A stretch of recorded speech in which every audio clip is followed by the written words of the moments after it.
Bonsoir à tous. Donc là, le sujet de la conférence, en fait, c'est comment être un développeur 360 degrés, donc en 2024. Donc on va vous présenter un peu par rapport à notre expérience, donc ce qu'on considère être un développeur qui n'est, enfin, ne pas faire que du dev justement et de voir qu'est-ce que ça implique aujourd'hui par rapport au métier de développeur qu'on a pu connaître, on va dire, bien avant. Euh, donc on va commencer par se présenter. Donc moi je suis François Papon. Donc j'ai commencé Java en 2004. Donc ça fait une vingtaine d'années.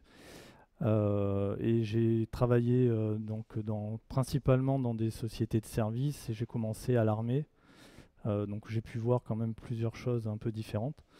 Je suis contributeur et membre de la fondation Apache, une fondation open source Java, je pense que tout le monde connaît.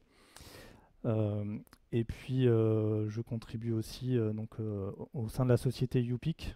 Donc, je suis cofondateur et CTO. Et on a aussi lancé une partie open source au niveau de UPIC.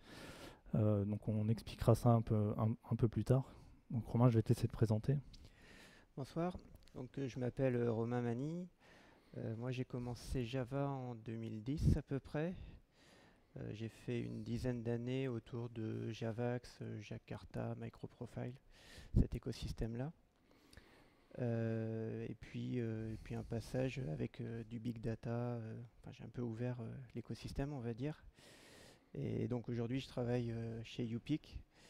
Et je contribue pas mal à la track open source. Donc on a plein de petits projets qui répondent aux besoins assez courants de la vie du développement.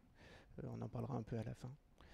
Euh, ouais, j'ai un blog si ça vous intéresse. Donc c'est surtout du Java, il y a un peu de front-end parce qu'on est obligé de temps en temps. Et j'avais écrit un livre sur les perfs pour Java 8, mais ça commence à remonter. Donc l'agenda, donc on va commencer à expliquer qu'est-ce que c'est que d'être un développeur à 360 degrés. Ensuite, on va parler de la partie déploiement. La qualité. La qualité dans le code, c'est quelque chose qui est quand même très important. Euh, les API, parce qu'aujourd'hui, dans le monde Java, principalement, on va parler beaucoup d'API. On va dire que c'est le plus gros de ce qu'on peut faire en tant que développeur Java. La communication, parce que développer c'est bien, mais communiquer c'est aussi très important quand on est un développeur. Et on verra, du coup, le développeur, il est multi plein de choses, multitâches, multi-langage, multi-plateforme. Donc, on verra ça. Et après, on finira par des questions, un échange. Donc, qu'est-ce que ça veut dire être un développeur? Un développeur, principalement, c'est produire des choses. Qu'est-ce qu'on produit? On produit des applications, on peut produire des librairies, des algorithmes ou des modèles, comme du machine learning, ce genre de choses. Au niveau application, on va dire que c'est quand même ce qu'on fait le plus souvent. Donc, en termes d'application, on va avoir tout ce qui est application standalone. On va avoir des CLI, donc des lignes de commande. Des applications web aussi, parce que ça se fait aussi en Java. À l'ancienne, on faisait ça. Maintenant, c'est vrai que d'un point de vue application web, on divise un peu les front-end avec le back-end, où on va avoir plus du back-end en mode API et du front-end en mode JavaScript. D'un point de vue API, il y a plusieurs aussi types d'API. On peut faire des API REST, on peut faire des API en gRPC, on peut faire du JSON RPC aussi. Du GraphQL un peu récemment. Donc voilà, d'un point de vue API, il n'y a pas une seule façon de faire, il y a quand même plusieurs choses un peu différentes. Euh, En tant que développeur, il faut aussi masteriser tout ce qui est langage. Donc là, on parle plutôt de Java, mais on peut aussi être amené à voir d'autres langages. Donc ça, c'est aussi une chose un peu importante en tant que développeur. On a aussi les frameworks, parce que au niveau Java, on n'écrit pas tout de A à Z. Généralement, on utilise aussi quand même pas mal de frameworks. Donc c'est quand même assez important aussi de bien s'approprier les frameworks. Des frameworks très connus comme Spring, voilà, ce genre de choses. Les solutions aussi, parce qu'on est développeur, donc on fait du code, mais par exemple, des fois, on est obligé aussi de s'interfacer avec des solutions, comme par exemple des brokers, comme ActiveMQ ou Kafka. Donc il faut aussi savoir comment se brancher dessus, comment les utiliser, mais on est aussi amené à aller un peu plus dans le détail, de savoir ces stacks-là, comment est-ce qu'elles sont faites. Bon, les exemples que j'ai donnés, c'est du Java, donc ça nous permet aussi de pouvoir rentrer un peu dans le détail de ces types de brokers. La communication aussi, quand on est un développeur, on n'est pas dans son coin, on doit aussi communiquer. Donc il y a des canaux de communication comme par exemple communiquer avec les équipes de dev, communiquer aussi avec les product owners, les utilisateurs. Donc voilà, on n'est pas seul dans son coin au niveau dev. Donc globalement, c'est ça être un développeur. Qu'est-ce qu'on fait? Bah voilà, nous, notre vie, c'est de délivrer des choses. Donc que ce soit du code source, ça on va dire que c'est principalement du code source, de la documentation, donc ça on va dire que c'est très important aussi la documentation, mais ça fait aussi partie du travail de développeur de livrer de la documentation, que ce soit de la documentation pour les utilisateurs, notamment si on fait des API, il faut qu'on documente ces API pour que les utilisateurs de ces API là puissent les consommer et apprennent à les consommer et savent du coup comment les consommer. On a aussi de la documentation technique qui peut permettre aussi de faire de la réversibilité ou de faire monter des gens dans l'équipe et de reprendre le code source qu'on aurait fait. Parce que le code source qui fonctionne bien, c'est bien, mais s'il est aussi compréhensible et maintenable par d'autres personnes, c'est aussi très important. On est aussi amené à faire du tuning. Donc on développe une application, une API.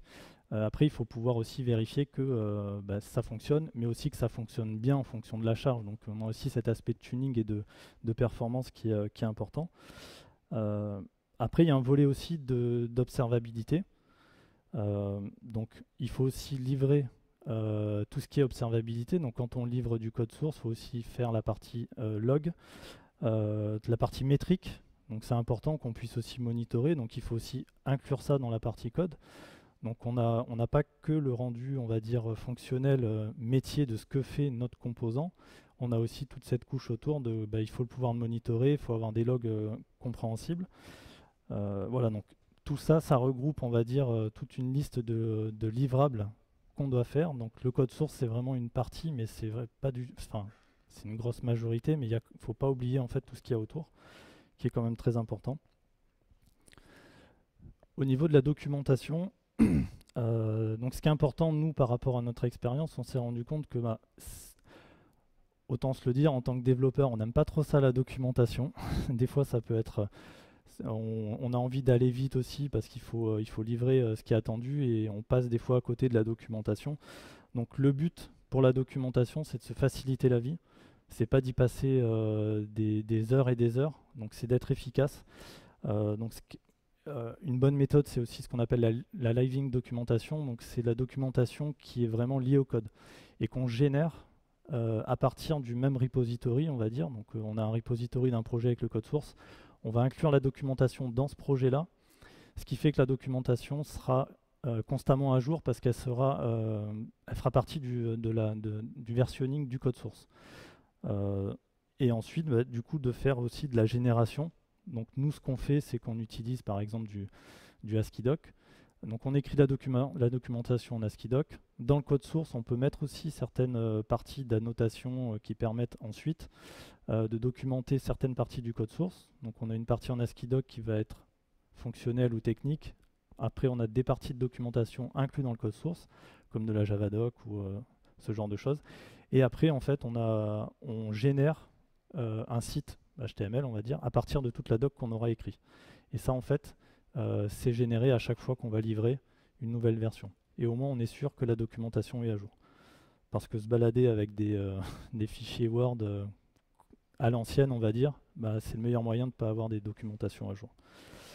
Et le but de tout ça aussi, c'est de ne pas perdre de temps. Donc on ne veut pas perdre du temps sur la mise en forme, mais on s'intéresse uniquement vraiment au contenu. Donc la mise en forme, la génération automatique, on va dire que c'est le plus simple. En tout cas, nous, c'est ce qui a correspondu vraiment à nos besoins. Le déploiement, je vais laisser la main à Romain sur cette partie. Ouais, juste sur la doc, quelque chose qui est important, et c'est vrai pour un peu toutes les parties de la présentation. Alors on ne le dit pas à chaque fois parce que c'est un peu redondant après, mais en fait, ce qui est important, c'est que nous, on pense forcément la tâche qu'on veut faire. Il faut que je fasse une API qui donne l'heure, si je prends un truc super simple. Mais en fait, ça, il n'y a pas de challenge sur ça. Normalement, c'est mon boulot, je vais arriver, je vais renvoyer la date, il n'y a pas de souci. Le challenge, c'est faire en sorte que ce soit utilisé, utilisable, intégré et intégrable derrière. Donc en fait, la documentation, c'est le média de communication privilégié qu'on va avoir. Et ce qu'il faut identifier, ce qui est peut-être pas évident de prime abord, enfin en tout cas moi quand j'étais plus jeune, c'était pas du tout évident. Pour moi à l'époque, c'était et- une source Veritas Est. Donc je lisais que les sources en fait.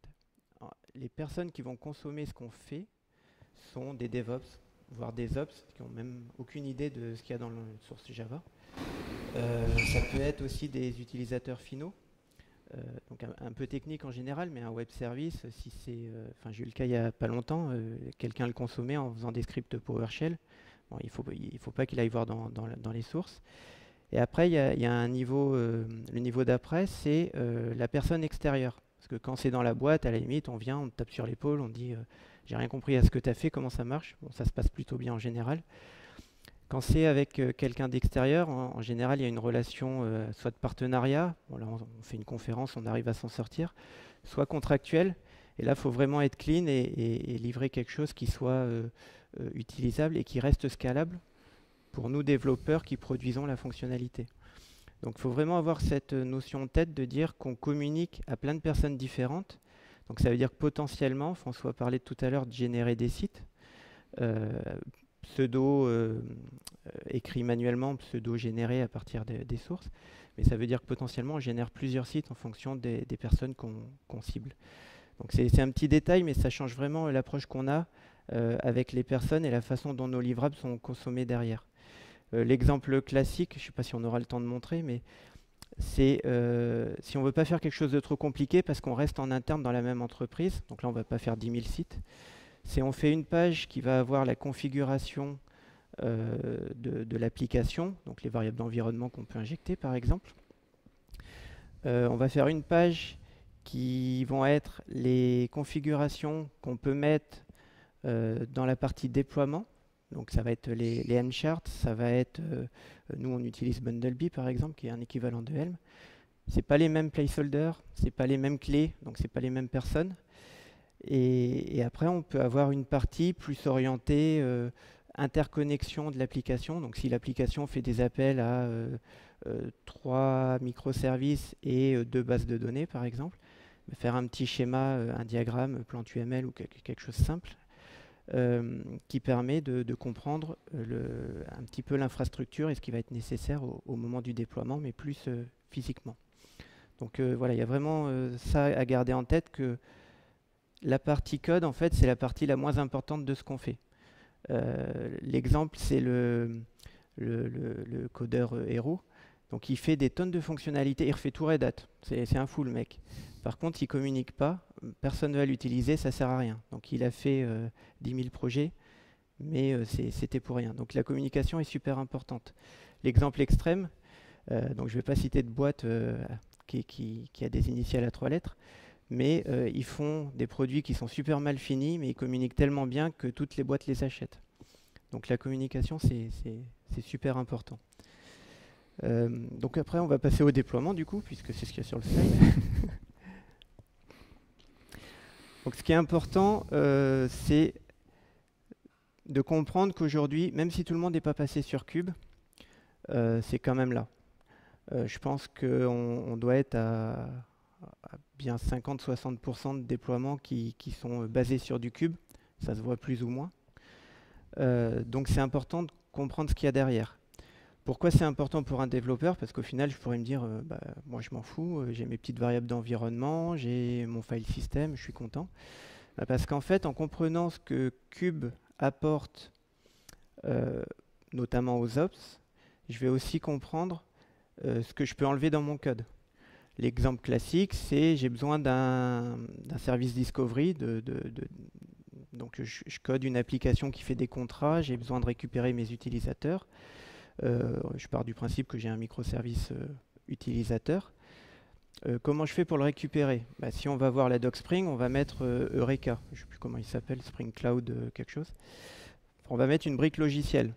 Une brique logicielle, c'est quelque chose à déployer, c'est du runtime, c'est des ressources, ça a un coût, ça a un impact.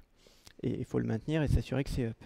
Si je suis dans Cube, découvrir un service, c'est en gros faire un lookup DNS. Je simplifie un peu, mais c'est à peu près ça. Donc en fait, je ne vais pas avoir besoin de cette brique supplémentaire. Comme je n'ai pas besoin de la brique supplémentaire, je n'ai pas besoin de la partie cliente supplémentaire, je n'ai pas besoin de code supplémentaire, etc. Donc au final, j'ai une application beaucoup plus light, beaucoup plus simple à maintenir, beaucoup plus simple à expliquer puisque je communique. Et donc je gagne du temps et je gagne en qualité au final. Donc c'est important, je pense aujourd'hui, de comprendre Cube. Pour ceux qui ne sont pas passés sur Cube, ce qu'il faut voir aussi, c'est que le modèle Cube est globalement réutilisable quand on a quasiment rien. Ça revient à peu près au modèle qu'on avait il y a une quinzaine d'années maintenant, où on faisait tout avec les outils Linux. Donc quand on parle de Cube, on parle de quoi en termes de fonctionnalité? Donc Cube, c'est basé sur des descripteurs, donc on décrit ce qu'on veut comme état de son runtime. Le classique, c'est je veux un web service avec n instances. Je vais dire ce web service, chaque instance de ce web service va consommer au moins tant de CPU, tant de mémoire, enfin en Java on dit comme ça. Il va s'exécuter avec telle contrainte de sécurité. Ça a des impacts sur le dev aussi. Nous, on a tendance, quand je dis nous, c'est les développeurs, on a tendance à supposer qu'on est root. Quoi qu'on fasse, on a toujours les droits. C'est bien quand c'est le cas, ça ne l'est pas toujours. Donc potentiellement, on peut avoir des impacts. Et l'exemple classique, c'est le file system qui n'est pas en mode write. Et donc les fichiers temporaires de marquage ne peuvent pas être dans le même dossier que le dossier qu'on est en train de lire, par exemple. Donc c'est un exemple tout bête, mais qui a un impact sur le code, donc il faut comprendre. En termes de configuration, j'ai un peu parlé de variables d'environnement, c'est la façon la plus simple d'injecter de la configuration statique dans Cube. Il faut quand même que l'application lise les variables d'environnement. En Java, par défaut, on va plutôt tendance à lire les system properties. Bon, c'est supporté, ça ne se cale pas très bien dans le temps, ça devient illisible. Et il y a l'alternative qui est de monter des fichiers de configuration. Là, pareil, il y a une limite au bout d'un moment. Donc il faut arriver à juger ce qu'on utilise en fonction du cas. Les deux peuvent être pertinents en fonction de ce qu'on implémente, mais il faut arriver à le juger et comprendre les contraintes qu'il y a dans Cube, notamment sur la taille. Autre chose que ça apporte, j'en parlais un peu avec le lookup DNS, c'est toute la couche réseau. Avec Cube, on va avoir, si tout est dans Cube, c'est le cas idéal, on va avoir un wiring entre nos services qui est du réseau interne du cluster. Donc c'est des noms qui sont définis entre guillemets applicativement au moment du déploiement. Donc j'ai plus de nom de machine, j'ai plus à monter des load balancers un petit peu à la main qu'il faut eux-mêmes monitorer et superviser, etc. Donc ça, on gagne énormément en efficacité et on s'enlève des problématiques dans le code qu'on aurait autrement, notamment sur le dynamisme du DNS. Ça veut dire quoi en Java? Ça veut dire que soit on utilise, quand on fait son image pour déployer dans Cube, une image Java qui est Cube-friendly, on va dire, soit on customise sa JVM pour qu'elle soit Cube-friendly. L'exemple classique, c'est je suis en train de faire un déploiement, je fais ce qu'on appelle un rollout. Donc un rollout, c'est je déploie une nouvelle version sans downtime du service. Donc en fait, ce qui va se passer, c'est que si je reprends mon petit registre, là, mon entrée DNS, j'avais 2 entrées, disons. Il va déployer une troisième, enlever une des premières, et puis après, il va déployer la deuxième, et puis enlever la deuxième première. Enfin, voilà, il va faire tourner les instances comme ça. Ça veut dire quoi? Ça veut dire que quand il allume et il éteint les services, une fois qu'ils sont considérés comme up ou une fois qu'ils sont considérés comme down, il va les enlever du registre DNS et donc de mon registre. Donc ça veut dire que mon registre, il doit quand même avoir un TTL, et c'est vrai pour tout. C'est vrai y compris pour les registres qui ne sont pas explicites. Tout à l'heure, je prenais le cas d'Eureka, c'est un lookup plus ou moins explicite. Bon, on se dit bien, il faut que de temps en temps, je rafraîchisse mon DNS. Si je fais un appel HTTP sur un service cube, donc qui est l'abstraction du load balancer pour faire simple, je vais passer par un lookup DNS. Par contre, ce lookup DNS, par défaut, dans la JVM, il n'est jamais rafraîchi. Ça veut dire que je vais démarrer, ça va marcher. Le lendemain, je fais un déploiement sur le service que j'appelle. Ben, mon truc marchera moins bien. Le cas idéal, c'est ça marche pas. Enfin, le cas idéal. Le cas le moins pire, entre guillemets, c'est ça marche pas. Le cas qui peut arriver, c'est ça appelle autre chose, parce que les IP tournent très vite dans un cluster. Donc il faut bien penser à tuner sa JVM pour l'environnement de déploiement, en particulier sur Kube qui est très dynamique. Ceci dit, c'est vrai quand on est on-premise avec un java-jar ce qu'on veut ou -cp, c'est pas spécifique à Kube. Est-ce que j'oublie quelque chose? Non, je pense que c'est bon pour Kube. Donc voilà, donc Kube, faut vraiment le voir comme quelque chose qui aide le développement, surtout en Java. Faut aussi le penser, alors c'est moins évident, mais pour déployer dans Kube, on déploie des images. Donc des images, alors je pense que beaucoup de monde connaissent. Pour ceux qui ne connaissent pas, c'est une sorte de snapshot d'un conteneur léger Unix. Dedans, il y a ce qu'on appelle des layers. Donc une image, si on la télécharge, une image standard, entre guillemets, si on la télécharge, c'est un tar, et dans le tar, il y a des tar GZ. Chaque tar GZ, c'est ce qui s'appelle un layer, et un layer, c'est en gros des fichiers. Et donc quand on démarre le conteneur, Kube ou ce qui lance l'image va faire un extract de tous ces layers, créer un file system spécifique, et puis il va lancer les binaires. Les layers, là où on stocke les images, donc les registries, sont partagés. Donc ça veut dire que si on fait des fadjars mode démo Spring Boot, je vais avoir mon fadjar de 200 mégas, et à chaque fois que je rebuild de mon image, je me retape 200 mégas parce que c'est jamais le même. Dans l'idée, je rebuild quand je fais un changement. On peut améliorer ça, c'est-à-dire si la partie qui bouge pas, bon, je caricature, mais en gros c'est les dépendances, si on les met dans un layer et qu'après on rajoute que son code, la partie qui bouge, la partie partagée, elle va rester dans le même layer et elle va être cachée et partagée, potentiellement entre plusieurs applications. Si on met un Spring étoile dans un layer, après on met les dépendances spécifiques et après on met son code, le bootinf classes, hein, pour être concret, on aura vraiment la partie Spring qui bougera quasiment jamais. Ça a plein d'intérêts. Bon, déjà, je vais avoir 200 mégas qui vont être une seule fois dans mon registre. Donc, déjà, juste pour ça, c'est pas mal. Et après, en termes de réseau, quand mes workers, mes nœuds Kube vont télécharger les images, elles vont rapatrier qu'une fois le layer. Et donc ça veut dire que sur la machine, je vais pouvoir avoir plus d'images, ou je vais pouvoir gérer mon espace disque mieux, et potentiellement aller sur des machines plus petites si on est sur le cloud, donc un petit peu moins cher, notamment sur la partie stockage. Donc c'est assez intéressant.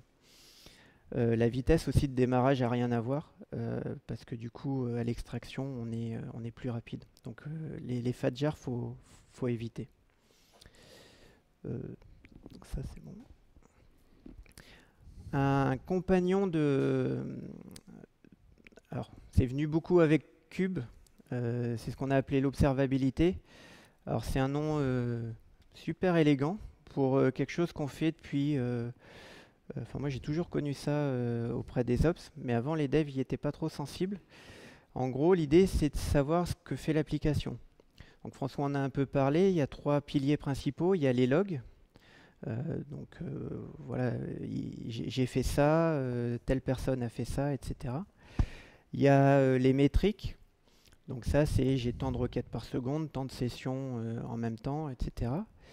Et le tracing. Donc le tracing, ça vient plus des microservices, c'est telle trace, donc on appelait ça transaction avant, tel appel, à enchaîner sur tels autres appels. Donc un cas, c'est si je veux la liste de mes contrats, je vais appeler le service contrat qui va appeler sa base de données.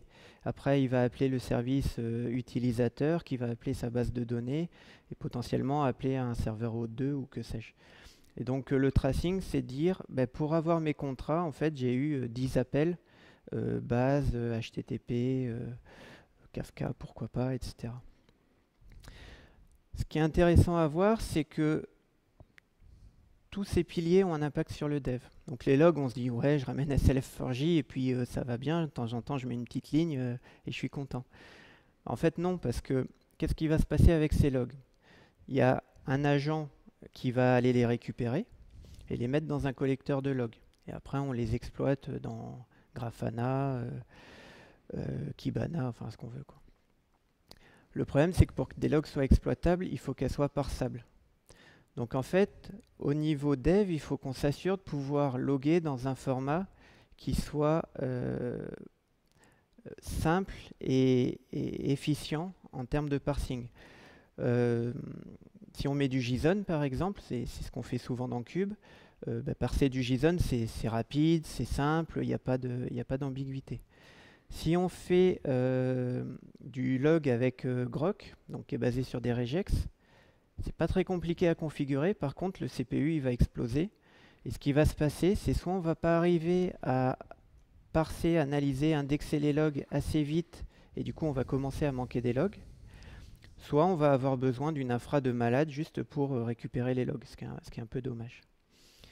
Donc, même les logs ont un impact sur le développement. Les métriques, alors souvent dans Cube, c'est Prometheus qui se charge de ça. Donc son principe, c'est de temps en temps aller appeler soit le serveur applicatif, plus souvent un petit serveur qui est démarré à côté, qui contient un endpoint qui renvoie une liste de valeurs qui sont injectées dans une time series. Si je reprends l'exemple du nombre de sessions HTTP, en gros, je vais mettre une entrée, mon nombre de sessions HTTP est égal à 5, puis toutes les 30 secondes ou toutes les minutes, Prometheus il va venir, il va dire et maintenant. Et puis il stocke ça dans une base de données dédiée aux time series. Il faut penser quand même à exposer cet endpoint avec ses métriques. Alors, le premier réflexe qu'on a en tant que dev, c'est j'ai pas trop envie. Donc, je vais voir dans la doc de Spring, il y a un booléen, je l'active, j'ai mon endpoint, ok, c'est fini, je ferme mon Jira, je passe à autre chose.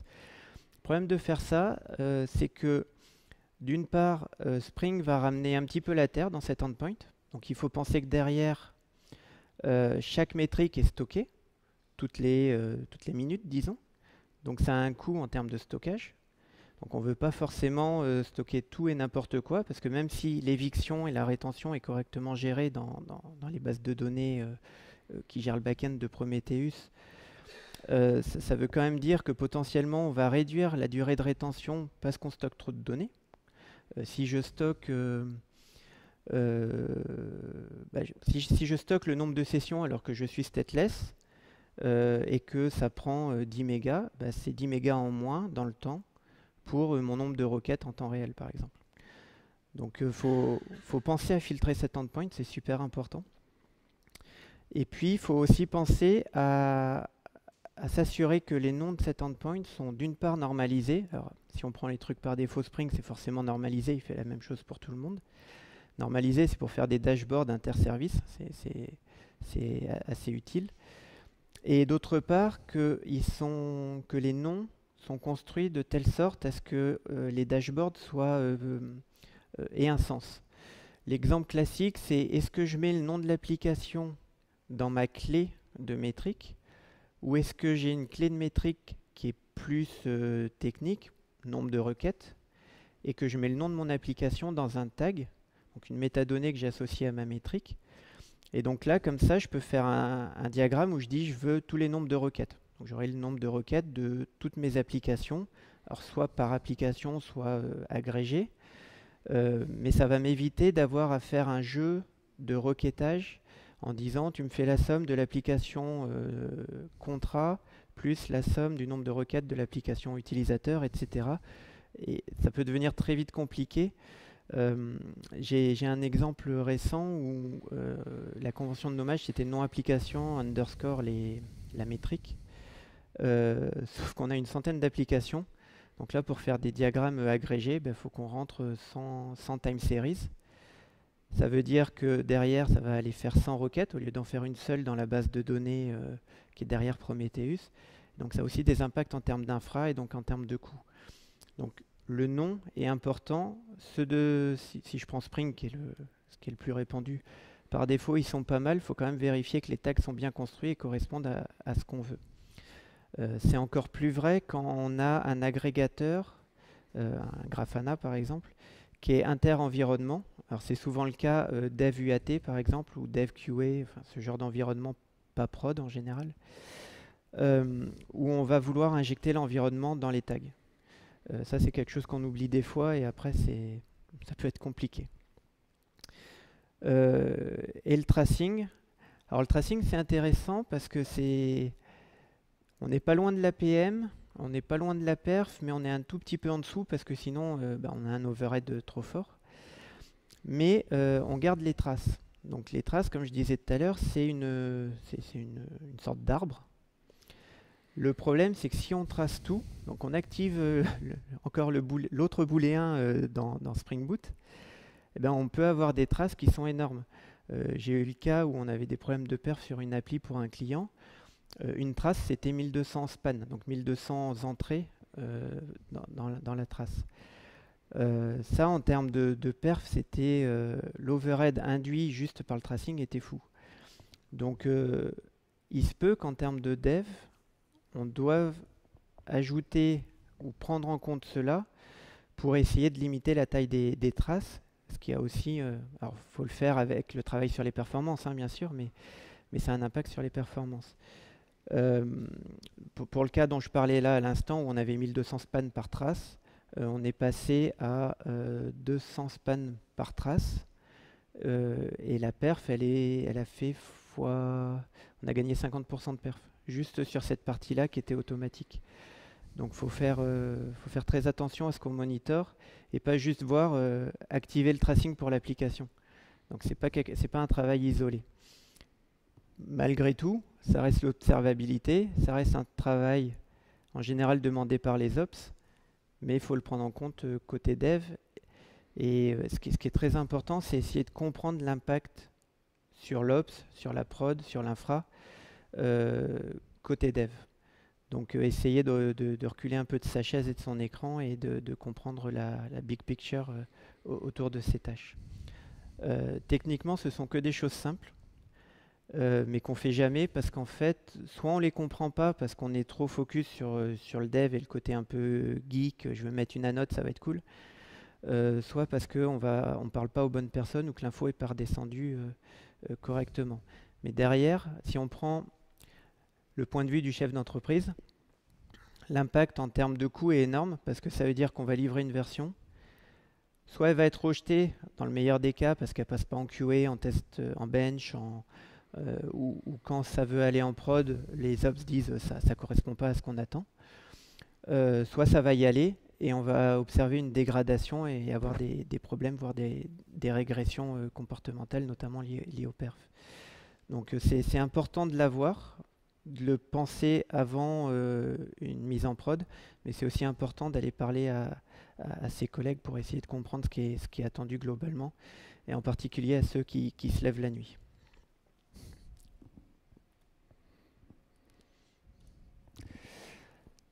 Donc la qualité, ça pareil, tu as commencé à en parler. Dans le même esprit que pour la prod et les ops, le développeur, c'est rare que le développeur consomme ce qu'il produit, pour plein de bonnes ou de mauvaises raisons. Mais c'est important d'essayer de se mettre à la place des utilisateurs et de garantir que l'utilisation va être correcte. Pour tous les personnages dont on parlait tout à l'heure, donc nos utilisateurs, ce sont les utilisateurs finaux forcément. Donc si je fais un site de vente en ligne, ça va être les personnes qui veulent acheter le dernier téléphone. Et si je fais, mais aussi les personnes qui vont l'installer et la monitorer. Donc la qualité, nous on a l'habitude de voir ça comme du test coverage, ce genre d'indicateur, voire une vélocité dans Jira. Mais c'est aussi des indicateurs plus indirects comme alors ça peut être le temps d'installation en production, le temps de résolution d'une anomalie. Est-ce qu'on a bien fait notre travail sur la partie observabilité? Comment dire, si c'est une application de commande, le temps passé pour faire une première commande, ce genre d'indicateur qui doit remonter dans les métriques. Donc voilà, tout ça c'est important de le prendre en compte en dev et de le rajouter dans la qualité globale. L'idée, c'est globalement de se dire je veux en faire le moins possible, donc il faut que ce soit bien fait. Et pas de se dire je vais aller au plus vite, donc je vais rajouter une lib, activer un booléen. Ça, c'est à peu près sûr que ça va revenir. Et ça peut revenir d'une façon pas cool, c'est-à-dire que moi j'ai fait ma tâche et ça va revenir sur un collègue. Et donc là, ça devient assez vicieux en termes de gestion de projet, voire d'ambiance d'équipe, le cas échéant. Donc ouais, la qualité, le message, c'est pas que Cobertura, ou je sais pas ce que vous utilisez, mais c'est pas que cette partie-là.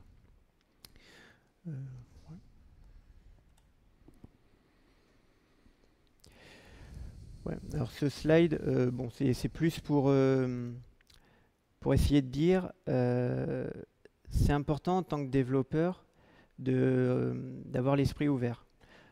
Donc d'aller aux conférences, aux JUG, de regarder ce qui se passe au JCP, regarder ce qui se passe en dehors. Tout à l'heure, François parlait un peu de multilangage, multi-framework. Moi, j'ai dit que Cube était là. Ça veut dire que notamment, même si on est des devs Java, il faut quand même être capable d'aller lire du code Go à un moment parce que quoi qu'on fasse, on va en manipuler. Donc il ne faut pas avoir peur de ça. Et dans cet état d'esprit de garder, d'être attentif sur les nouveautés, ce qui arrive, découvrir, il est important d'embrasser les nouveaux outils. Alors, bon, je pense qu'il n'y aura pas de spoiler en disant que le nouvel outil du moment, c'est l'IA. Donc il arrive dans les IDE. Il y a notamment VS Code qui a été forké récemment pour ajouter GitHub Copilot, ça s'appelle Cursor, je crois. Donc c'est une nouvelle façon de travailler qui est assez importante, qui tend à remplacer des habitudes. Alors chez ma génération a l'habitude d'aller, en général on fait Google, Stack Overflow, ou quelque chose de pas loin. En gros ça, il y a de fortes chances que la nouvelle génération elle fasse plus ça et que directement elle parle à une intelligence artificielle. Les résultats sont similaires, forcément entre guillemets, puisque ça mange les mêmes données. Mais l'interaction est différente puisque c'est itératif. C'est-à-dire que moi, quand je tombe sur Stack Overflow, je donne un grand coup de scroll, je trouve le bout de code que je veux ou pas, et puis je passe à autre chose et en gros je fais une autre recherche. Là, je vais demander à l'IA, je veux un bout de code qui fasse ça. Il va peut-être me dire n'importe quoi. Alors j'ai testé sur le fait de générer un certificat X509 en code, programmatiquement, en Java. La première réponse, c'était ça compilait même pas. Par contre, j'ai pu lui dire ouais, ton truc il compile pas, j'ai eu telle erreur. Il a régénéré une réponse. Puis après 4 ou 5 itérations, il m'a donné un truc qui compilait presque. mais ce qui est important, c'est qu'en gros, je suis arrivé à avoir assez d'informations pour finir tout seul. Et j'ai pu lui dire des réponses aussi simples que non, là tu t'es planté, ça marche pas. Et bon, après il est très poli, il s'excuse et il donne une autre réponse. L'interaction est tout à fait différente et pour les personnes qui ne sont pas habituées à ça, c'est assez déroutant au début. Mais je pense qu'il faut y aller parce que ça peut vraiment changer nos habitudes et nous rendre plus productifs si on arrive vraiment à s'approprier l'outil. Par contre, il faut quand même, au même titre qu'on juge une réponse qu'on va lire sur Stack Overflow, il faut juger la réponse de l'IA parce que des fois c'est n'importe quoi. L'exemple que j'ai, c'est un dev junior qui demandait comment configurer le proxy pour faire un appel HTTP avec Unirest. L'IA a fait une bonne réponse. Je fais un Unirest reset, Unirest proxy avec les paramètres. Le problème, c'est que cette réponse, elle n'était pas assez contextualisée, donc un problème de prompt, mais bon, ça, on va en avoir de plus en plus. Et du coup, c'était une réponse qu'on doit mettre dans un singleton en méthode d'init, en post-construct par exemple, ou en startup d'application. Le dev qui a récupéré cette réponse, il l'a pas compris, il n'a pas vu que c'était des méthodes statiques c'était un état global, vraiment statique.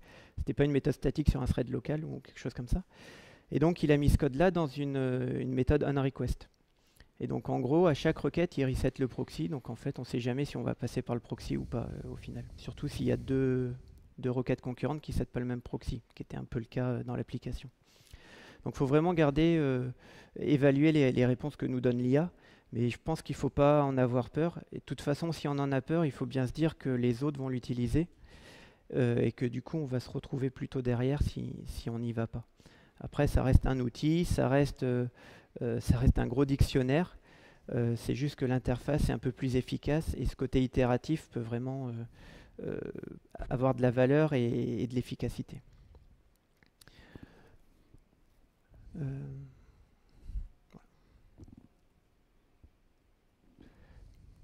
Tu veux reprendre? C'est ta partie aussi, ça. Ok. C'était à moi avant, en fait. Ok. Donc, dans le même état d'esprit, souvent on se dit je dois faire une tâche, je vais googler, il y a une lib qui le fait, hop, j'importe la lib, je l'active et puis c'est fini. Je pense que ça, il faut qu'on change un peu notre façon d'approcher le développement, surtout en Java. En fait, c'est assez intéressant parce qu'en fonction des langages, l'état d'esprit n'est pas le même. Si on prend Node, il y a un peu cet état d'esprit, mais ça va être au niveau fonction. Je vais rajouter une librairie qui fait qu'une fonction. Donc au final, quand je rajoute une librairie, ça ne fait pas grand-chose. Bon, je ne parle pas d'Angular, hein, mais ça c'est l'état d'esprit Google, c'est autre chose. Quand on va aller sur du Go, on va plutôt avoir l'état d'esprit d'être explicite et d'être dans du code. Alors c'est pas vrai pour tout, mais globalement c'est ça. Quand on est en Java, on va tout de suite vouloir aller sur de l'over-engineering et du métamodèle. L'exemple classique, c'est le health check. Donc, si je reviens dans Cube ou dans un watchdog à l'ancienne, il me faut un endpoint qui me dise OK KO. Ça, en Java, ce qu'on va faire, c'est on va faire un health check Spring. Donc, je vais implémenter une interface qui va me dire OK KO pour mon service remote, par exemple, qui est super important. Mais en fait, c'est pas ça qui va être servi à mon client ou à mon watchdog. C'est une servlette ou équivalent qui va injecter tous les health checks, qui va les agréger et servir à un résultat. Alors c'est bien et pas bien. C'est bien parce que en gros j'ai rien à faire et j'ai déjà un health check. Mes data sources vont déjà être checkés, mes clients vont déjà être checkés. Par contre, je ne sais pas trop ce qui est checké. Si vous prenez une appli Spring Boot, une vraie, hein, pas une appli de démo, et sans aller voir, dites-moi ce qu'il y a comme health check, vous allez sûrement en rater. Le problème de ça, c'est que du coup, je ne contrôle pas la façon dont mon état est rendu à l'application ou au client qui valide mon état. Donc si je veux pouvoir démarrer sans base de données, par défaut avec Spring Boot, ça ne va pas le faire. Si je veux pouvoir démarrer sans mon Elasticsearch, ça va être compliqué aussi. Donc il faut vraiment revenir à quelque chose de plus simple, pas forcément apporter une lib et se dire c'est bon, j'ai fait ma tâche, je ferme mon Jira. Et potentiellement se dire ok, le health check de Spring c'est cool, mais je ne vais pas l'utiliser. Un health check, c'est renvoyer une 200 ou une 500 s'il y a un truc qui est dans un état dégradé ou qui ne marche pas. Je vais faire une servlette et puis je la déploie sur le serveur de monitoring. Et je fais mon test et une 200 ou une 500. C'est pas très compliqué. Les métriques, c'est pareil. Dans Spring Boot, c'est un endpoint avec micrometer qui remonte tout son registre. Bon, en fait, on peut faire une servlette qui renvoie, c'est du texte, hein, les métriques en format OpenMetric, donc ce qui est consommé par Prometheus.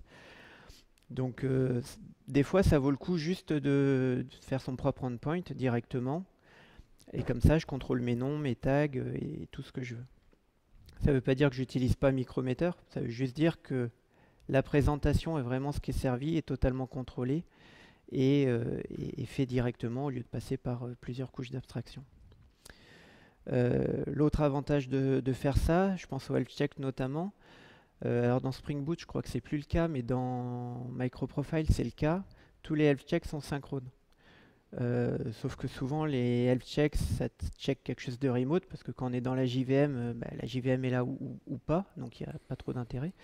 Et quand c'est remote, c'est du NIO. Et maintenant, même la base de données, JDBC, tend à être remplacée par R2DBC. Donc c'est que du NIO. Donc en fait, je veux que tout soit asynchrone pour lancer tous mes health checks et les récupérer et pas faire le premier, attendre que le test NIO se fasse, faire le deuxième, attendre que le test NIO se fasse. Enfin, ça sert à rien en termes de ressources et de temps, c'est un peu une aberration. Si je viens sur une servlette, je lance tous mes health checks asynchrones et puis voilà, j'ai mon résultat et c'est beaucoup plus simple. Donc pas forcément, ce qu'il faut retenir, c'est pas forcément rentrer dans toutes les libs, même si, comme disait François, il faut les comprendre assez pour pouvoir se dire je vais pas l'utiliser. Il y a aussi un truc qui est facile maintenant avec le... C'est inclus dans le JDK, il y a un mini serveur HTTP dans le JDK. Donc en plus, si on veut publier facilement une servlette juste pour faire du health check ou des métriques, il n'y a pas besoin d'avoir un gros volume vu que c'est appelé juste par Prometheus ou par Kubernetes. Donc il n'y a pas besoin de se caler sur ce truc-là et c'est très facile de créer une servlette juste avec le JDK sans importer forcément quelque chose de compliqué. Donc des fois, voilà, c'est assez facile de le mettre en place. Il n'y a pas forcément besoin d'importer une lib pour faire ça.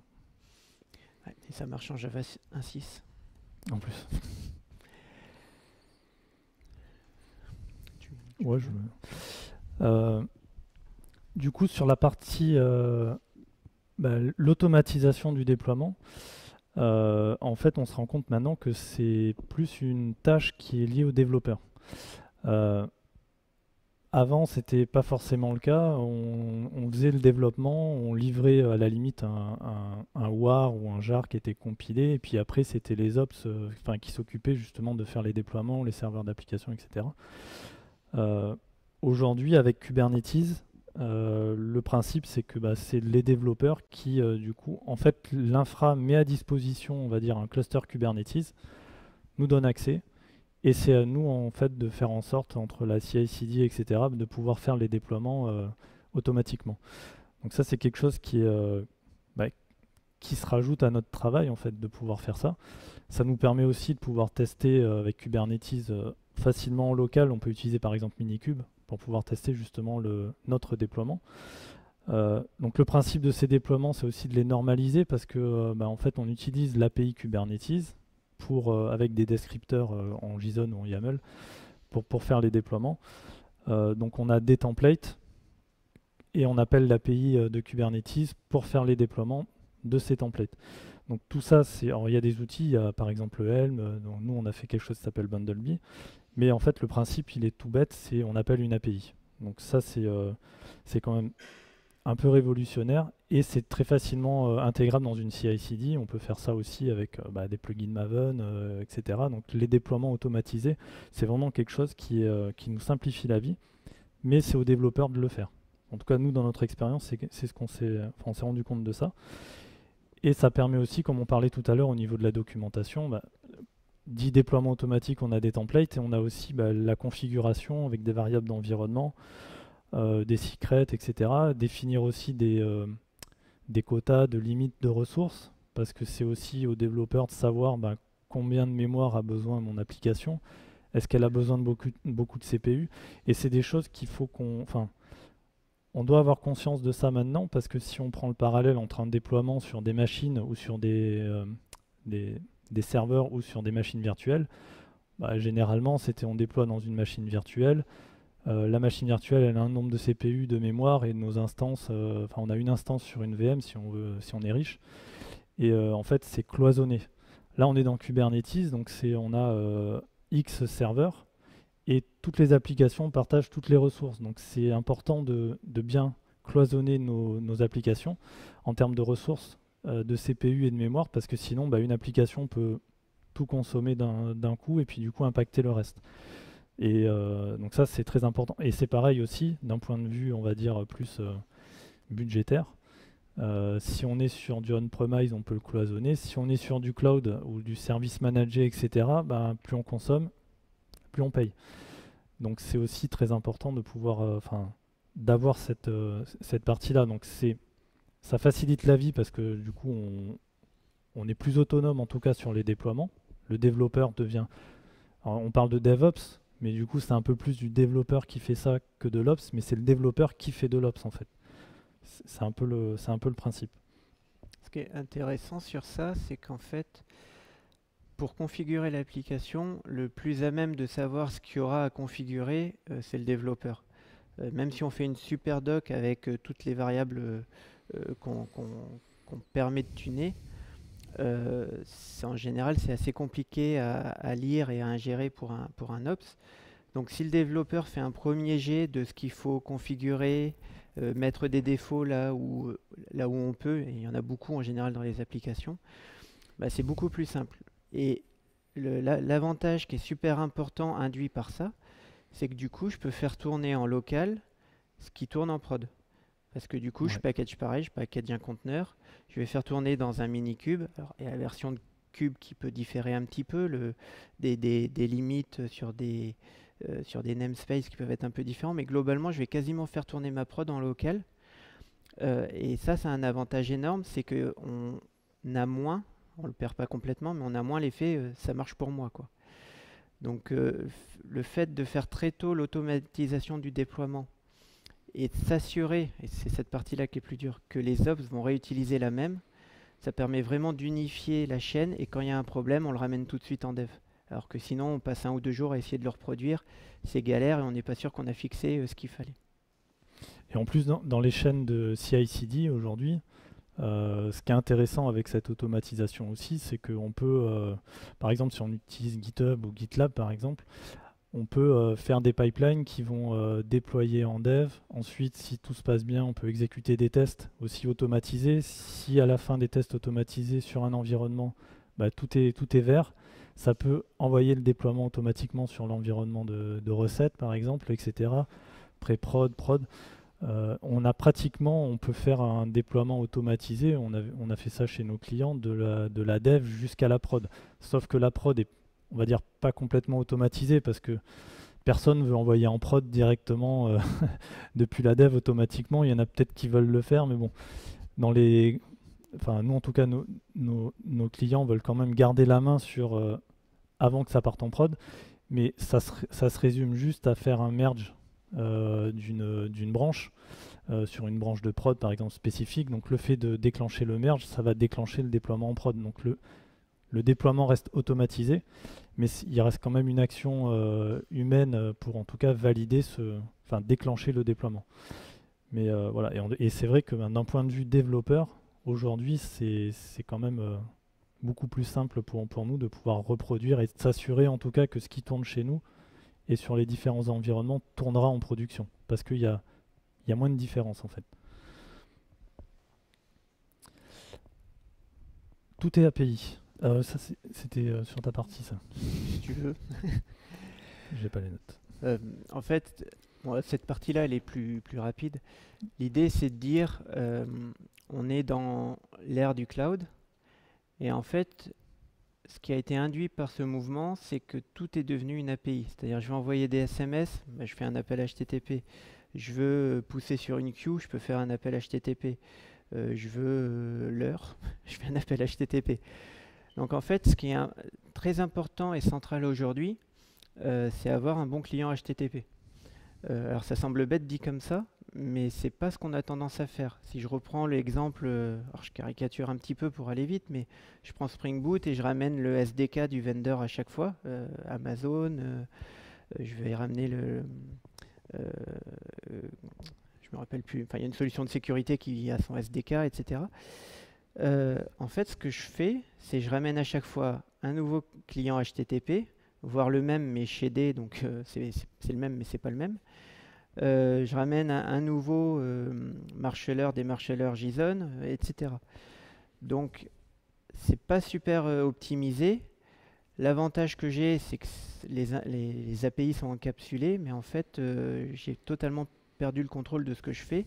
Et quand je dois commencer à tuner un petit peu le pool de connexion HTTP, la sécurité, ça peut être la version de protocole, est-ce que j'utilise HTTP1, HTTP2, voire HTTP3 si je suis super trendy, ça devient compliqué parce que en fait, je vais le faire sur une lib, je ne vais pas le faire sur tout. Alors il y en a qui vont dire c'est pas grave. Ça veut quand même dire que quand je fais une configuration, et je repense à la doc, je dis si je mets V2, ça me passe en HTTP2. Mais en fait, c'est pas vrai. Ça le fait pour une petite partie. Donc il faut quand même bien maîtriser ce qu'on importe. Et comme tout est HTTP, il faut se poser la question, est-ce que j'importe le SDK ou est-ce que je fais un client HTTP avec mon mapper préféré Java. Depuis, je crois que c'est en Java 11, il y a un client HTTP dans la JVM. Alors on lit partout qu'il est pourri, mais il est super bien. L'inconvénient qu'il a, c'est qu'il faut le tuner, et notamment il y a une partie qui se fait au niveau JVM. Alors c'est gênant sans l'être, c'est-à-dire on serait encore sur les serveurs d'applications avec plusieurs applications, ce serait gênant, parce que c'est global. Maintenant qu'on est dans des conteneurs, le global c'est une appli, donc en fait c'est pas très grave d'utiliser les system properties pour tuner son application. Alors il n'est pas magique, hein, j'ai pas dit ça, mais il suffit pour énormément de cas. Nous on le fait scaler à plusieurs milliers de requêtes secondes sur quelques instances. Sans souci, on passe par des proxys ou pas, on fait du mutual TLS ou pas. Et ce qui est intéressant, c'est que c'est vraiment dans la JVM. Donc en fait, on n'a pas de dépendance. Et au niveau configuration, on garde de la doc et il va plutôt dans le bon sens. Un exemple bête, mais c'est que la première version, elle n'était pas closable. Donc en fait, pour éteindre entre guillemets un client, donc éteindre un client, c'était surtout éteindre son thread d'action. Fallait attendre un finalize. Bon, ce qui est moyen vu qu'ils veulent l'enlever de la JVM. Ils ont rajouté le closable, donc maintenant on a une API plus clean. On sait quand on termine le thread qui est lié au client, le selector manager. Donc voilà, ça va dans le bon sens, ça va encore s'améliorer. Donc tout ça pour dire, je pense qu'aujourd'hui on n'a pas le choix que d'embrasser le client de la JVM. C'est ce que commencent à faire les projets open source. Je pense à CXF notamment pour la partie JAX-RS qui a backé son client JAX-RS par le client de la JVM. Donc ça va plutôt dans le sens de ce qu'il faut apprendre. Et pas hésiter à remplacer le client Apache. Alors je devrais peut-être pas dire ça vu que je suis member à Apache, mais pas hésiter à remplacer le client Apache, Unirest, OkHTTP, tout ça. Ça vaut vraiment le coup. Oui, puis c'est aussi cette histoire d'API, en fait, de client HTTP. Comme aujourd'hui, effectivement, tout est API. Il y a beaucoup d'API qui appellent plein d'autres API, etc. Donc en mode microservice. Donc c'est très important de savoir utiliser un client HTTP. Donc au lieu en plus d'en utiliser plein de différents qui n'ont pas le même fonctionnement, et puis quand à un moment donné on est un peu bloqué, autant partir sur quelque chose de standard. Et pour gérer justement tout ce qui est synchrone, asynchrone, et puis de gérer justement tout l'enchaînement en cascade d'appels de plein d'API, parce qu'on peut se retrouver facilement avec notre API qui ne fonctionne pas, juste parce qu'on a mal géré le fait d'appeler plein d'autres API. Donc ça c'est assez important. En tant que développeur, en tout cas, maintenant, il faut vraiment savoir comment utiliser un client HTTP. C'est vraiment la base. Donc tout est API et comme toute règle, sauf quand ça l'est pas. Donc en fait, évidemment, on a encore des bases de données. Donc le NoSQL, ça doit avoir 10 ans maintenant, une dizaine d'années. Le NoSQL qui remplaçait toutes les bases SQL, c'est ajouté au SQL. Donc c'est quand même important de masteriser ces deux notions, et je pense vraiment qu'il faut avoir les deux qui sont en fait 5 ou 6. Donc bien comprendre le SQL, c'est super important, au moins au niveau. Savoir ce qu'est un index, savoir ce qu'implique un join, un cross-join, ce genre de choses. Et même si on se dit, ouais, moi je m'en fous, je fais de l'Hibernate, il va se démerder. Bah, Hibernate, il va faire des cross-joins et ça va être tout pourri. Et donc, pour pouvoir faire quelque chose d'efficace, il faut arriver à l'identifier. Et donc, pas hésiter à aller voir ce que génère Hibernate comme requête. En particulier quand on abuse du modèle objet où on met des relations dans tous les sens. Et en général, au bout d'un moment, ça se passe pas très bien. Donc le SQL, c'est super important. Donc quand je dis savoir ce qu'est un index, savoir travailler avec un index, c'est en gros, avec là où les deux, trois bases avec lesquelles on travaille, savoir aller voir les execution plans. Et donc savoir si on fait des table scan, full scan, ou peu importe la sémantique, ou pas. Pour moi, ça fait partie des livrables du dev, de livrer tout ce qui est, entre guillemets, optimisation base de données, les index dans les DDL, alors que ce soit avec les annotes Hibernate ou pas. C'est pas un travail à part d'un DBA. Surtout que maintenant, avec les architectures en microservices, on a aussi beaucoup, on a moins ce côté, en plus dans Kubernetes, on va avoir un gros serveur Oracle ou Postgre où on va installer plein de bases de données dedans, une pour chaque application et en termes de performance. Donc après, c'est les DBA qui vont faire tout ça. Ça, c'était un peu à l'ancienne. Donc maintenant, c'est pareil, on met à disposition une base de données et le développeur, lui, il crée le schéma, il crée les index, il fait un peu toutes ces choses-là de façon aussi automatisée. Donc c'est important vraiment de savoir comment fonctionnent les bases de données et savoir faire du SQL aussi. C'est vrai que, en tout cas, c'est pas pour faire le vieux, mais en tout cas, avant, on apprenait à faire beaucoup de SQL avec des méthodes, le MCD, l'MPD, etc., à construire vraiment des schémas de base de données.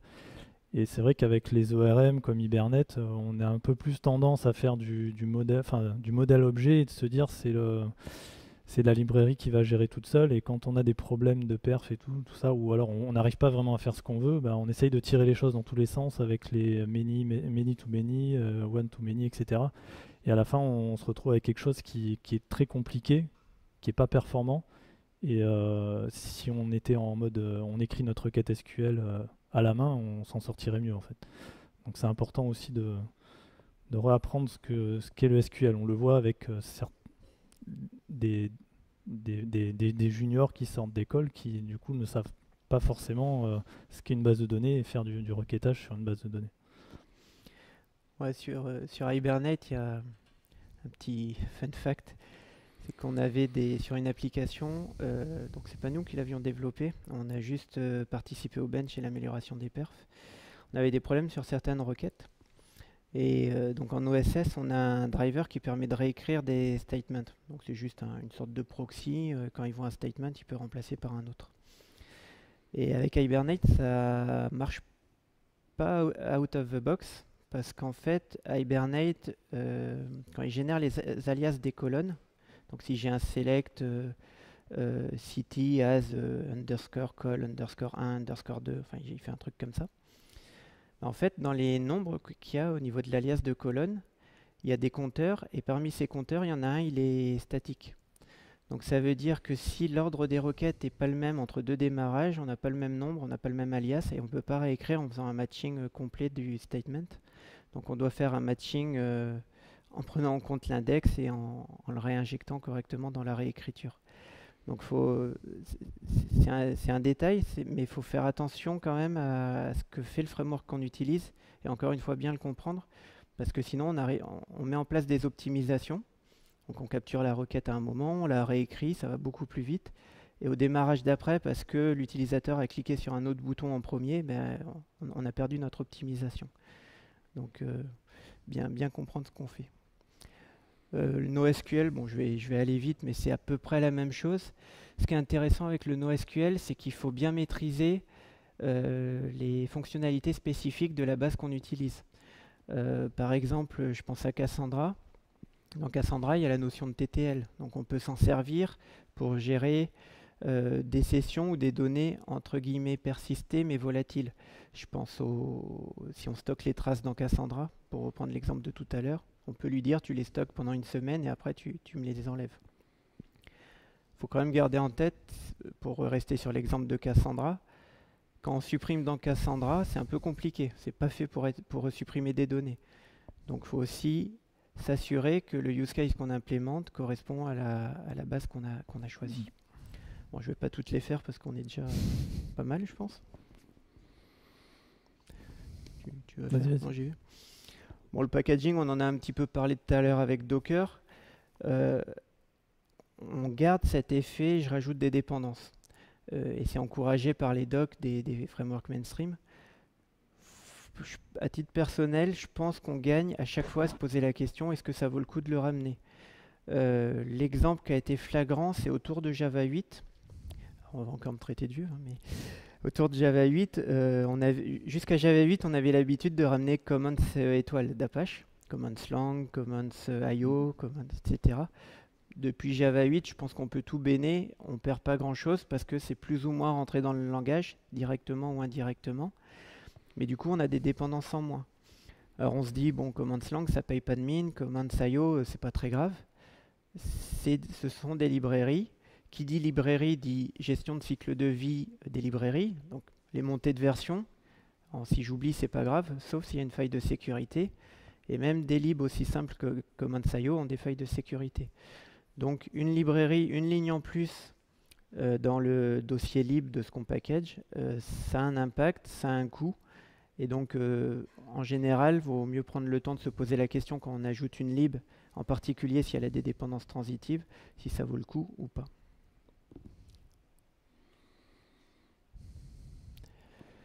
Les contraintes de release, je pense qu'on va faire très vite. C'est surtout se dire, avant on réalisait des jars ou des war, enfin en gros une archive. Donc je buildais, ça me crée une archive, ça l'a poussé sur un repo, Nexus, JFrog, etc. Ça, c'est quasiment fini, notamment à cause de Cube. Maintenant, on fait encore notre binaire. Après, on fait au moins une image. Et on fait souvent des artefacts à côté. Donc il y a le site qui peut être un artefact, il y a un script DDL, etc. Donc on commence à avoir beaucoup d'artefacts. Sur la release, ça veut dire que on commence à dépendre de plus d'un repo extérieur. Avant, on dépendait de Nexus. Nexus était down, ça foutait en l'air notre release, c'était pas la mort. Voilà, on attendait que Nexus revienne, on faisait notre release. Bon, maintenant, si mon Nexus est down et mon registry d'image est down, je fais rien, c'est comme avant. Si un seul des deux est down, une partie de ma release peut passer. Je peux pousser mes jars ou pas. Donc il y a des solutions qui commencent à être mises en place dans Maven, le deploy at end notamment. Donc je pousse mes archives que si j'ai réussi à faire le build. Mais il y a quand même ce problème de j'ai pas de transaction XA sur ma release. C'est-à-dire si j'ai poussé mon image et que j'arrive pas à pousser sur Nexus, je peux pas rollbacker.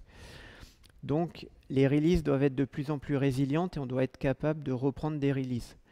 Donc il y a des outils qui existent, je pense à JReleaser par exemple, mais c'est surtout un état d'esprit à avoir quand on écrit son pipeline, Maven, Gradle ou autre, et s'assurer que quand on fait du remote, si ça plante juste après, comment on reprend. Donc c'est souvent jouer avec des profils, avec des commandes ou ce genre de choses dans les scripts, dans les YAML des CI. Mais il faut y penser. Et souvent ça tombe sur le dev parce que le script de build, c'est le dev qui l'écrit en général. Bon, la sécurité, on avait déjà...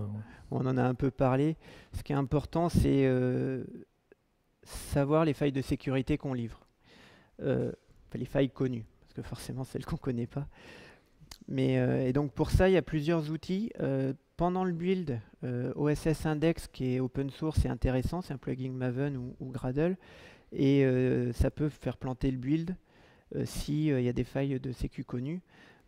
C'est intéressant de le faire, même si quand ça commence à planter, on se dit c'est un peu chiant. Mais c'est intéressant de le faire parce qu'au moins on les corrige, on est forcé de les corriger. Par contre, c'est qu'une partie de la sécurité.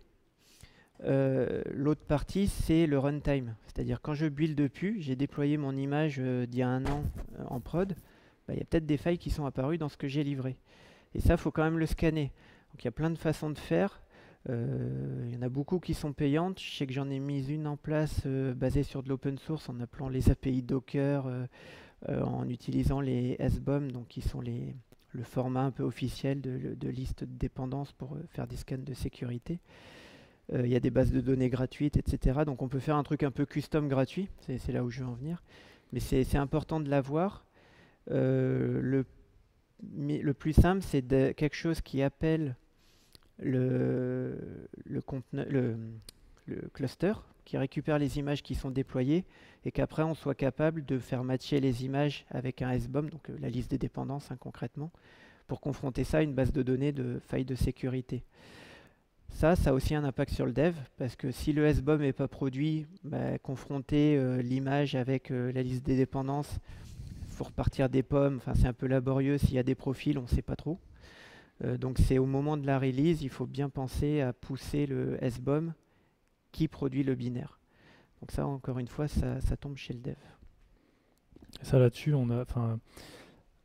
je pense que tout le monde se rappelle de la faille Log4Shell qui concernait Log4j où tout le monde a commencé à paniquer. Et c'est vrai que dans les entreprises, ça a été alors qu'est-ce qui utilise Log4j, c'est quoi la version actuelle, c'est quoi, etc. Comment est-ce qu'on met à jour, comment on déploie, et c'était un peu le mode panique.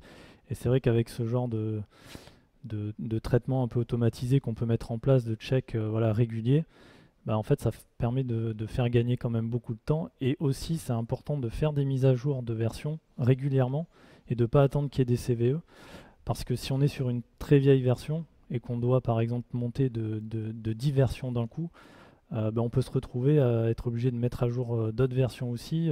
En plus avec avec le JDK maintenant, si on est sur une vieille version de JDK et qu'on est obligé de passer à une lib, une version supérieure parce qu'elle est plus maintenue d'un point de vue open source et sécurité, on est obligé d'upgrader le JDK et on a d'autres librairies qui ne sont pas compatibles et du coup ça peut vite partir dans tous les sens. Donc c'est important de faire des mises à jour régulières de version, même s'il n'y a pas de CVE, au moins de se maintenir à jour. C'est quand même assez important.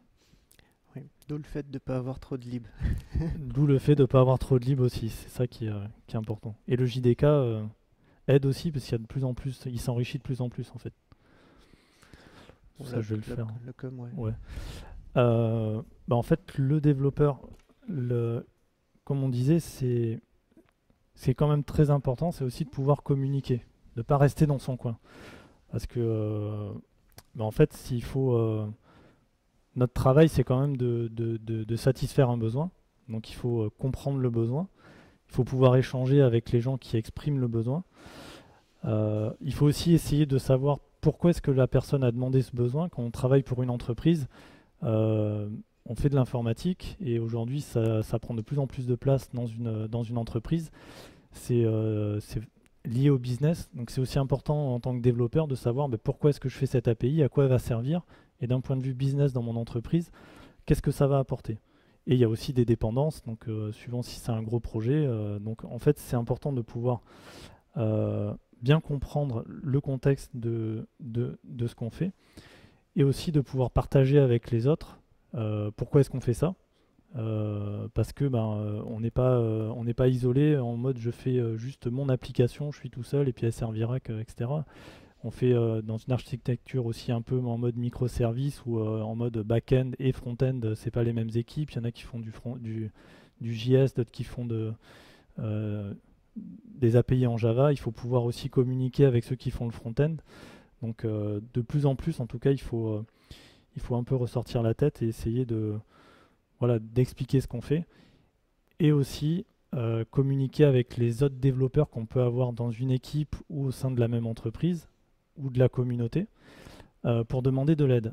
Parce que c'est vrai que des fois on est un peu on est en mode tunnel et on veut absolument trouver, on est développeur donc on aime bien aussi ne pas rester bloqué sur des choses, et c'est important de savoir à un moment donné se dire ok, là j'ai passé trop de temps, il faut que je demande de l'aide parce que sinon ça peut durer des semaines et on se retrouve après, on a des contraintes de délai, on chope une pression qui fait que bah, après ça fait un peu effet boule de neige et au final on s'en sort pas. Donc voilà, c'est vraiment très important de s'ouvrir vers les autres et de pas rester dans son coin. Et du coup, bah, d'avoir aussi d'avoir un bon esprit, c'est-à-dire que il faut être curieux, il faut pouvoir aussi challenger les solutions. Alors le raccourci, c'est de dire je vais dans Stack Overflow, je copie-colle un bout de code, je le mets comme ça, et puis sans forcément essayer de comprendre ce que ça fait. Donc il faut essayer aussi euh, par exemple, je vais choisir une librairie, je veux faire ça, je regarde d'abord s'il y a une librairie qui le fait, je vais prendre celle-là parce qu'il y a des gens qui ont dit qu'elle était bien, hop, et puis je réfléchis pas forcément trop, il faut essayer d'être un peu plus large et d'essayer de se faire aussi son avis. Il faut essayer aussi de regarder ce qui se fait de nouveau. Alors des fois on est sur des vieux projets, on est en maintenance, donc on a des vieilles stacks, on est obligé d'utiliser ça et pas forcément des nouvelles choses, mais il faut quand même aussi essayer de se maintenir et de voir qu'est-ce qui se fait, qu'est-ce qui se fait de nouveau. Et ne pas hésiter aussi à essayer de voir ce que font les autres. Aujourd'hui, pardon, avec Internet et l'open source, on accède quand même pas mal à du code source, à des exemples de ce que font les autres. C'était pas le cas il y a 20 ans. Donc on a vraiment une grosse source de données qu'on peut aller voir. Et par exemple, ben, on sait que telle entreprise, telle solution open source a résolu tel problème. On veut résoudre le même problème. On peut essayer d'aller voir comment est-ce qu'ils ont fait justement pour résoudre ce problème-là. Comment est-ce qu'ils ont utilisé la solution. C'est pareil quand on veut utiliser, par exemple, on prend l'exemple de Kafka. Comment utiliser Kafka? Ben, on peut aller voir, il y a plein de projets qui l'utilisent. Ben, on peut essayer d'aller voir comment est-ce qu'ils l'ont utilisé, comment ils ont utilisé le client. Parce que faut pas ce genre de solutions ne sont pas magiques. C'est pas on va prendre Kafka puis ça va résoudre tous nos problèmes. Déjà, pourquoi est-ce qu'on a besoin de Kafka? Est-ce que c'est pas ActiveMQ par exemple? Est-ce qu'on veut faire du queuing ou du topic? Donc il faut vraiment essayer voilà, de bien essayer de comprendre pourquoi est-ce qu'on va utiliser ça ou ça. Et c'est pas forcément qu'un rôle d'architecte, parce que les architectes, bon, ils vont juste dire faut utiliser cette solution, mais après c'est le développeur qui lui va l'utiliser. Les ops, ils vont installer le cluster et puis nous après on va l'utiliser. Donc il faut aussi qu'on comprenne à quoi ça sert, pourquoi ça marche, et des fois même d'aller dire non, vous nous demandez d'utiliser Kafka, mais en fait c'est pas la bonne solution parce que nous on a un peu étudié le truc, on sait ce qu'on fait et là du coup ça va pas correspondre. Bon, des fois c'est un peu compliqué, c'est un peu politique, etc. Mais bon, en tout cas faut pas hésiter à ça. Et bah, il faut aussi continuer constamment à essayer d'apprendre. Donc ça change beaucoup. On le voit en plus avec par exemple le JDK qui change bah, du coup beaucoup plus souvent. Donc il faut vraiment essayer de se maintenir constamment. Il faut avoir un peu un état d'esprit de R&D, mais aussi d'efficacité. De se dire, bon, la R&D c'est bien, mais il ne faut pas non plus prendre tout ce qui sort tout de suite. Faut aussi, le mieux c'est d'essayer de laisser les autres tester les nouveautés, et puis une fois que ça a fonctionné ou pas, on va se dire, ok, on va essayer de le faire. Mais faut pas forcément partir tout de suite dessus. Les devs c'est multilangage. Bon, ça je pense qu'on va pas trop s'attarder dessus parce que du coup on en a déjà parlé tout à l'heure. Et multi-framework aussi. Donc voilà, c'est vraiment c'est fini, on va dire, le dev qui fait que du Java avec que la même librairie pendant des années et des années. Ça maintenant c'est révolu. Alors, c'est le dernier slide. À YouPeak, bah nous, voilà, par rapport à tout ça, on a créé des projets. Donc, je vais peut-être aller sur. Donc, on a un blog. Hop. J'y suis pas. Ah, c'est là.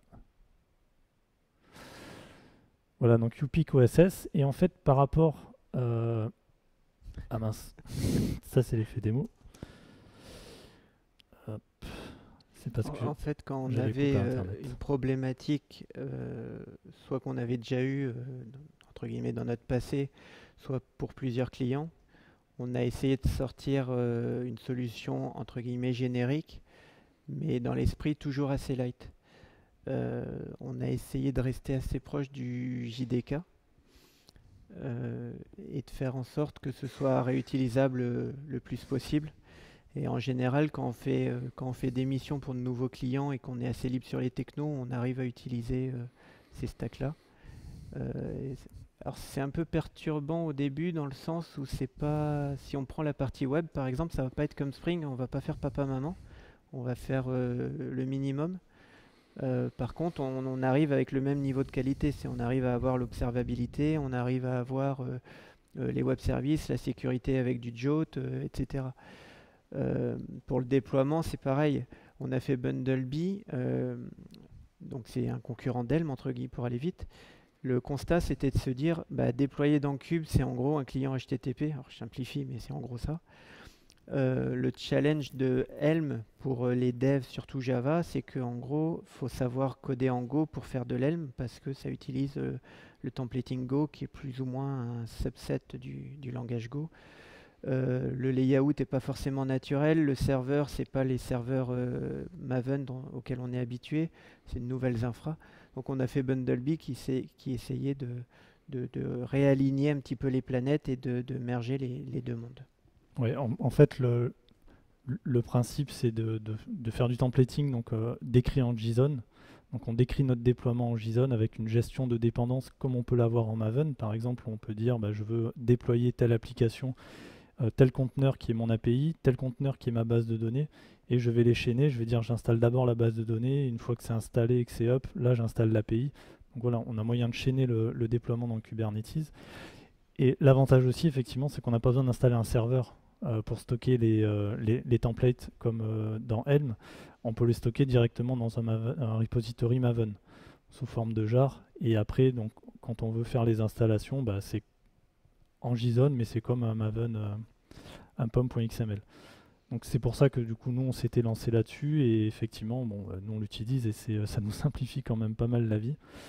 Euh, et en fait effectivement on n'a pas besoin d'apprendre le langage vu que c'est du JSON.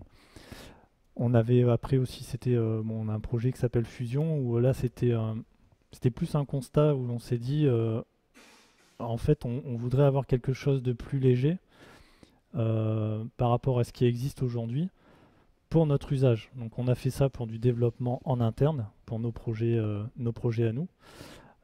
Et on s'est dit, ben, vu que ça fonctionne bien, bah, pourquoi pas le rendre open source. Donc on l'a rendu open source et d'essayer de voir si ça intéresse les gens. Alors là, c'est pas le but du talk aujourd'hui, mais voilà, c'est quelque chose. Donc on va dire que ça fait pas ce que fait Spring, c'est un peu dans l'esprit, mais on n'a pas plein de dépendances en fait. Et c'est vraiment le but, c'est d'être le plus light possible euh, et de couvrir, on va dire, 80% de l'usage courant en fait qu'on veut. Et c'est aussi, on va dire, GraalVM natif, comme justement il n'y a pas plein de dépendances, il n'y a pas de configuration, de réflexion, de trucs un peu compliqués à faire.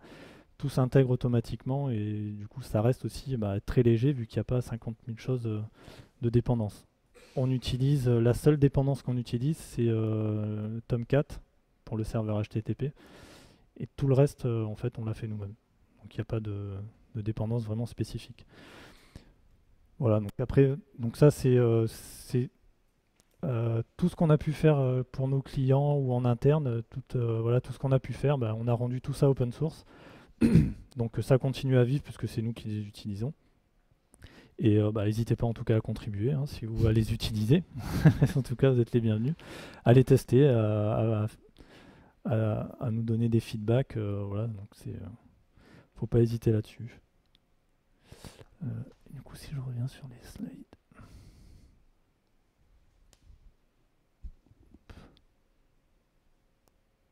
Non, ça va pas.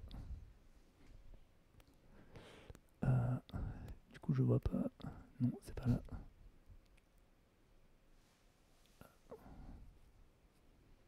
Bon, je sais pas ce qui se passe. De toute façon, on avait fini là. Ouais. C'est le dernier slide, j'arrive pas à changer. J'ai pas le haut. Du coup, on peut passer aux questions, si vous avez des questions.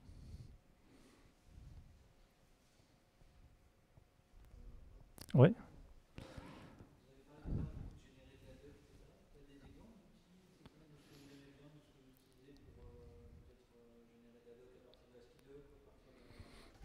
En fait, c'est ce projet-là, c'est le Tool Maven plugin, un projet qu'on a fait justement.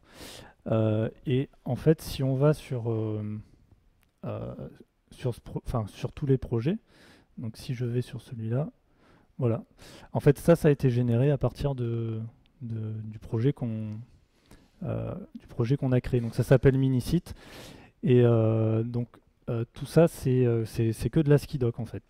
Donc si on va par exemple ici, voilà, donc ça c'est les exemples donc qu'on a écrit en ASCII-doc. Après, on a aussi une partie, là on l'a pas là, mais par exemple de la configuration. Si on va faire toute la configuration de Bundlebee pour décrire le déploiement qu'on fait dans Kubernetes avec les placeholders, etc., ça génère aussi sous cette forme-là, avec toute la doc qu'on aura pu mettre à l'intérieur. Et du coup, tous nos projets open source sont générés, enfin toute la doc de nos projets open source est générée avec ça. Tu peux... Ouais. Pardon? Alors là, Oui, on a un plugin Maven, c'est ça. Ouais. c'est- en fait, il y a un module core qui est programmatique et après c'est wrappé dans un plugin Maven ou un CLI. Tu peux montrer dans le starter le POM. Oui. Hop. Ah, par contre, là. Ah, voilà, c'est mieux.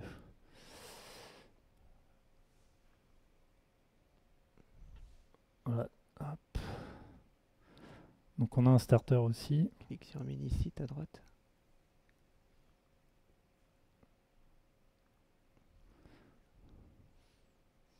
Il l'a mis à jour. Ouais.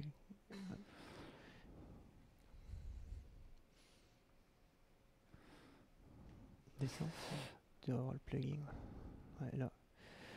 Ouais, voilà. Donc là, c'est donc le Minisite, c'est un goal dans UPIC Tools Maven Plugin. Donc là, on a configuré, bon, il y a le titre du site, la description sur la page d'index, enfin les trucs bateaux. Et après, il y a les préactions. Et donc les préactions, en fait, c'est des runables qui sont lancés avant que le site soit rendu. Et donc souvent, on s'en sert pour aller extraire tout ce qui est configuration, aller extraire tout ce qui est configuration de déploiement aussi, générer ce qui est API, donc OpenRPC, OpenAPI, ce genre de choses, et l'injecter après dans l'ASCII-doc et potentiellement faire des rendus. Enfin, il y a des mini-sites, on fait du rendu de Swagger ou de choses comme ça assez avancées. Ouais. Oui, ça inclut directement. Donc, si on fait une API, en fait, on va générer automatiquement le Swagger ou l'Open API et l'intégrer directement dans le site HTML. Et du coup, ça fait partie vraiment de la documentation. Et ça, c'est généré, donc plugin Maven, donc c'est généré au moment où on build en fait. Enfin, après, on peut faire un profil Maven pour pas le générer à chaque fois, mais ça fait partie de la release et on peut et du coup, on le déploie aussi automatiquement puisque en fait, ça génère un site statique. C'est du pur HTML, donc après, ça peut se déployer sans serveur d'application.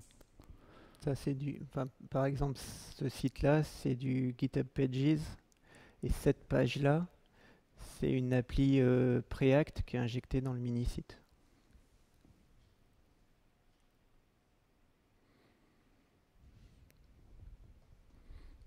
D'autres questions?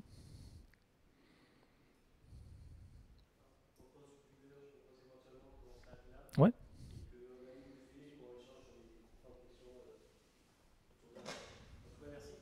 Merci. Merci.